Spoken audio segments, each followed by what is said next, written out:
Assalamualaikum warahmatullahi wabarakatuh. Yang terhormat dosen pengampu mata kuliah Landasan Pendidikan, Dr. Cucun Sunaingsi, SPD, MPD, dan teman-teman yang saya banggakan. Perkenalkan, kami dari kelompok 12 yang beranggotakan Lutfia Nadia dengan NIM 2200305, Putri Septiani dengan NIM 2205316, Milky Priskia Putra dengan NIM 2204361. Pada pembahasan kali ini, kami akan membahas tentang landasan yuridis pendidikan. Pengertian landasan yuridis pendidikan. Landasan yuridis pendidikan merupakan dasar tumpuan secara hukum yang dipandang sebagai aturan baku dan berfungsi sebagai acuan dalam pelaksanaan pendidikan. Tumpuan secara hukum pendidikan Indonesia adalah Pancasila dan Undang-Undang Dasar 1945, Sindiknas, Peraturan Pemerintah tentang Pendidikan, dan sebagainya. Selanjutnya, saya akan menjelaskan mengenai landasan yuridis penyelenggaraan sistem pendidikan nasional. Ada beberapa landasan yuridis yang melatar belakangi standar pendidikan nasional, yaitu Undang-Undang Dasar tahun 1945 dan Undang-Undang RI Nomor 20 Tahun 2003 tentang Sistem Pendidikan Nasional yang merupakan dua bentuk landasan yuridis pendidikan nasional.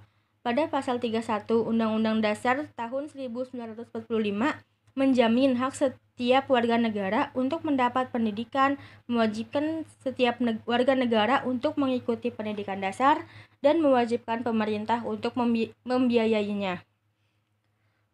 Jalur pendidikan. Jalur pendidikan dalam sistem pendidikan nasional terdapat 3 jalur pendidikan. Terdapat pada pasal 13 Undang-Undang RI Nomor 20 Tahun 2003 bahwa 1. Jalur pendidikan terdiri atas pendidikan formal, non-formal, dan informal yang saling melengkapi dan memperkaya. 2. Pendidikan sebagaimana dimaksud pada ayat 1 diselenggarakan dengan sistem terbuka melalui tatap muka atau melalui jarak jauh.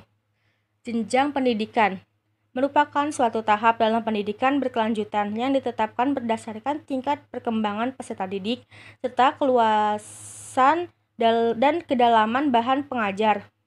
Undang-Undang RI Nomor 2 Tahun 1989 Bab 1 Pasal 1 Ayat 5. 1. Jenjang pendidikan dasar diselenggarakan untuk memberikan bekal dasar yang diperlukan untuk hidup dalam masyarakat berupa pengembangan sikap, pengetahuan, dan keterampilan dasar, dan juga berfungsi untuk mempersiapkan peserta yang memenuhi persyaratan untuk mengikuti pendidikan menengah.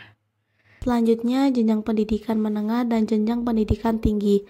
Pendidikan menengah yang lamanya 3 tahun sesudah pendidikan dasar diselenggarakan di SLTA yang berfungsi sebagai lanjutan dan perluasan pendidikan dasar. Pendidikan menengah terdiri atas pendidikan menengah umum, kedinasan, dan keagamaan. Jenjang pendidikan tinggi merupakan lanjutan dari pendidikan menengah yang diselenggarakan untuk menyiapkan peserta menjadi anggota masyarakat yang memiliki kemampuan akademik atau profesional yang dapat menerapkan, mengembangkan, menciptakan ilmu pengetahuan, teknologi, dan kesenian. Pendidikan ini juga berfungsi sebagai jembatan antara pengembangan bangsa dan kebudayaan nasional. Selanjutnya ada satuan pendidikan. Jalur, jenjang, dan jenis pendidikan dapat diwujudkan dalam bentuk satuan pendidikan yang diselenggarakan oleh pemerintah, pemerintah daerah, atau masyarakat sesuai dengan pasal 16 Undang-Undang Republik Indonesia Nomor 20 Tahun 2003.